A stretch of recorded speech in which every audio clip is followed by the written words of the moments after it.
What's up, y'all? If you're new, make sure you subscribe to the channel. Check out my older content. I have a Hellcat also, but I don't have that car with me. It's at my father's house because I'm going to Korea in November, so he gonna watch it while I'm gone. But I got my Honda right here, and I just wanted to show y'all, man. I had changed the battery, and the thing is, with the batteries, they get corrosion on them. So I got these on here to keep the corrosion from getting under here at the bottom, from reducing the circuit, the connection. And got like this corrosion, anti-corrosion, cream stuff to keep it from getting under there. So it is on top. So for this corrosion, you can always use like a metal brush. Some people put like Coke on it. They put the battery terminals and you know, something with acid. You won't have to do that though. You can just wipe it off. But you want to be careful while you're checking my transmission fluid. And that's the thing with your car, man. You got to stay on top of your general maintenance. I also want to show y'all some things that you must have with your car. You know, a toolbox, a funnel.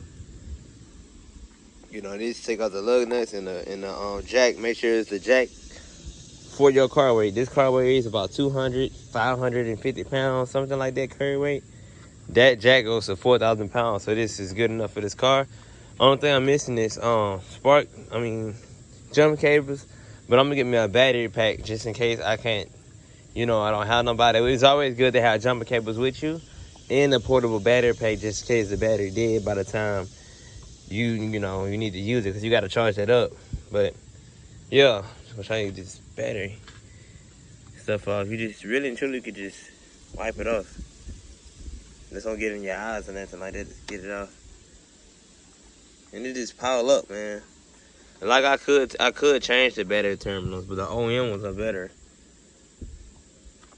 Yeah, the OEM ones are much better. Those other ones. I lift this up too to kind of get under there a little bit. Yeah, so. But yeah, just upkeep your car, man. Take care of it.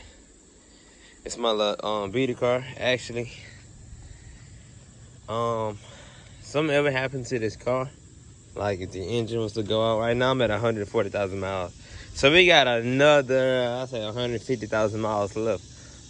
I'm gonna try to see if it touched 350,000. I'm gonna do my best to get it to there, man. I'm keeping this car. But once the engine go out or the trans or something go out, I'm gonna keep it if the trans go out. But the engine go out, I don't know if I'm gonna try to fix it, because these engines are not that much. You can buy one of these engines for like 800 bucks. They're not that much, so. But I'll see, because I was thinking about turning this into like a sleeper car. It don't weigh a lot, and I can really get, some power. Probably put like a K24 in it, K24, swap it, and go from there. Have like a little inexpensive build, you know what I'm saying? And the K24 got the forged internals and stuff on it, so that'd be dope. But yeah, y'all, take care of y'all cars.